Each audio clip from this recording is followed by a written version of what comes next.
नमस्ते, सत श्री अकाल, आदाब। मैं एडवोकेट हैरी लाइव पुर्तगाल बाय हैरी की तरफ से आप सभी का स्वागत करता हूं। दोस्तों, अभी मैं नेपाली जिन लोगों को फॉल्सिफिकेशन का आया हुआ है, कंट्री आउट आया हुआ है या उनको फाल्टा आया हुआ है, तो मैंने अभी एम्बेसी में आपके गया था। एम्बेसी में मैंने डिप्यूटी जो एम्बेसडर हैं उनसे बात करी, उनको मैंने सिचुएशन बताई। उन्होंने ऑलरेडी जो ऑफिशियल चैनल्स हैं, बेसिकली क्या होता है कि आपको जब आप पब्लिक एट लार्ज पे तकलीफ होती है लोगों को, तो बेसिकली क्या होता है कि एम्बेसी की जो एम्बेसी होती है आपके कंट्री की इस लिस्बन में, फॉर एग्जांपल पुर्तगाल में है, तो उनका क्या होता है कि उनका काम ये होता है कि आपका जो भी प्रॉब्लम है वो उस एम्बेसी की तरफ से आपका उनको इन्फॉर्म करना ज़रूरी होता है, ठीक है?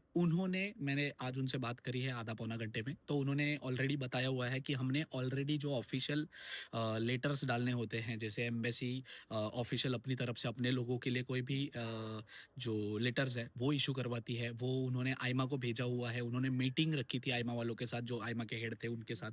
उसके बाद में जो मोफागे होते हैं, मिनिस्ट्री ऑफ एक्सटर्नल अफेयर्स, उन लोगों के साथ आपकी जो बात है उनको उनके सामने रखनी थी कि भाई हमारे इतने लोग जो हैं अफेक्टेड हुए हैं, तो इसका क्या सॉल्यूशन हो सकता है। तो अभी भी वो बात कर रहे हैं, ठीक है?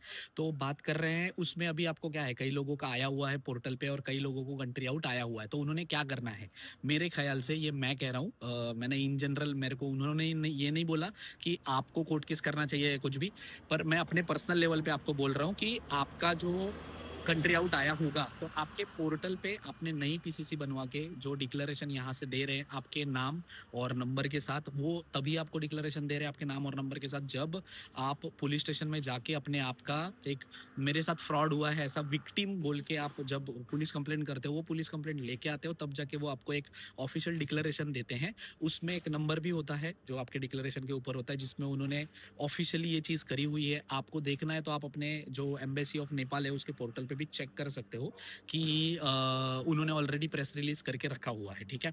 अब आगे आपको क्या करना है, पोर्टल पे आपका, अगर आपका पोर्टल खुला हुआ है या फिर आपको कंट्री आउट आया हुआ है, आपने नई पीसीसी बनवानी है, पहले पुलिस कंप्लेन करनी है।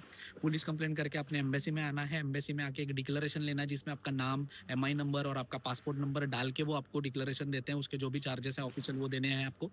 उसके बाद अगर जिन जिन लोगों ने कोर्ट केस किए हुए हैं उन लोगों का ठीक है, अदरवाइज मैं अपनी तरफ से क्या करने जा रहा हूँ, तो एक जैसे एक पीआईएल का कॉन्सेप्ट होता है, जो पब्लिक लिटिगेशन इंटरेस्ट होता है, मतलब जब 10-5 से ज़्यादा लोग, जब 10-5 हज़ार से ज़्यादा लोग जब अफेक्टेड होते हैं किसी चीज़ को लेकर, तो हम हमारी गलती नहीं है ये बोल के आप गवर्नमेंट के सामने एक ट्रिब्यूनल में अपना केस रख सकते हो, अपनी साइड रख सकते हो। जब उनकी साइड आप मतलब आप अपनी साइड अपने तरफ से रखते हो 4-5 हज़ार लोगों का एक साथ मिल के, तो उसके ऊपर कुछ काम हो सकता है। अगेन सपोर्टिवली मैंने आपके एम्बेसी वालों से भी बात करी, एम्बेसी वालों ने बोला कि आपको जो सपोर्ट चाहिए रहेगा, जो ऑफिशियल डिक्लेरेशन या जो ऑफिशियल चीज़ें हमारी तरफ से आपको ऑफिशियल चैनल के थ्रू हम दे सकते हैं, वो सारी चीज़ें हम प्रोवाइड करेंगे, आप एक्शन ले सकते हो। अब इसमें क्या है, मैं आपको अभी नेपाली लोगों के लिए जितने जितने वीडियोस हो सकते हैं मैं आपको बना के बताऊंगा कि आपको करना क्या है। अभी के लिए, फिलहाल के लिए, मैं एक एप्लीकेशन, जो एक फॉर्म है, वो फॉर्म इस वीडियो के साथ में डाल दे रहा हूँ। उस पर आपको जाकर अपना बेसिक इन्फॉर्मेशन सबमिट करना है, जैसे पासपोर्ट का नंबर, आपका जो नाम है और एमआई नंबर है, बस ये डिटेल्स आपने सबमिट करनी है उसके ऊपर, ताकि हमारे पास इंफॉर्मेशन आए। जितने ज़्यादा लोग हो सकते हैं उतने ज़्यादा लोगों का बेनिफिट होगा अगर हम ये करते हैं। तो इसमें मुझे कोई पैसा वैसे नहीं चाहिए, मैं कोई पैसे मांग नहीं रहा हूँ आपसे, सिर्फ इन्फॉर्मेशन, जिससे हम ऑफिशियल चैनल से, आपके एम्बेसी वालों से होकर, फिर हम ट्रिब्यूनल में एक लार्ज नंबर अफेक्ट हुए हैं उसका एक कोर्ट केस डाल सकते हैं, उसकी इन्फॉर्मेशन है, ठीक है? ये एक अच्छी बात है कि आपके एम्बेसी ने ऑलरेडी सारी चीज़ें ऑफिशियल चैनल के थ्रू, जो डिप्लोमेटिकली उनको करना चाहिए था, वो उन्होंने ऑलरेडी कर लिया है। जो आपके फॉरेन सेक्रेटरी है उन्होंने भी मिला हुआ है आगे चल के, और वो आगे इसको रिजॉल्व करने के लिए कोशिश करने वाले हैं, जैसे कि उनसे बात किया है, ठीक है? तो आपको डरने की ज़रूरत नहीं है। आपको कोई कंट्री आउट आता है तो आपको पुलिस वाला कोई डिटेन करके फटक से कंट्री आउट नहीं कर लेगा, या आपको एयरपोर्ट पे नहीं छोड़ देगा कि भाई आप चले जाओ यहाँ से करके। जितनी चीज़ें हो सकती है आपके एम्बेसी वाले कर रहे हैं, कुछ चीज़ें मेरी तरफ से अगर हो सकती है तो मैं करूँगा, क्योंकि मुझे हेल्प करनी है। रेस्ट, अगर इस रिलेटेड और इन्फॉर्मेशन चाहिए होगी तो वीडियो के नीचे कमेंट कर सकते हो आप। Thank you so much.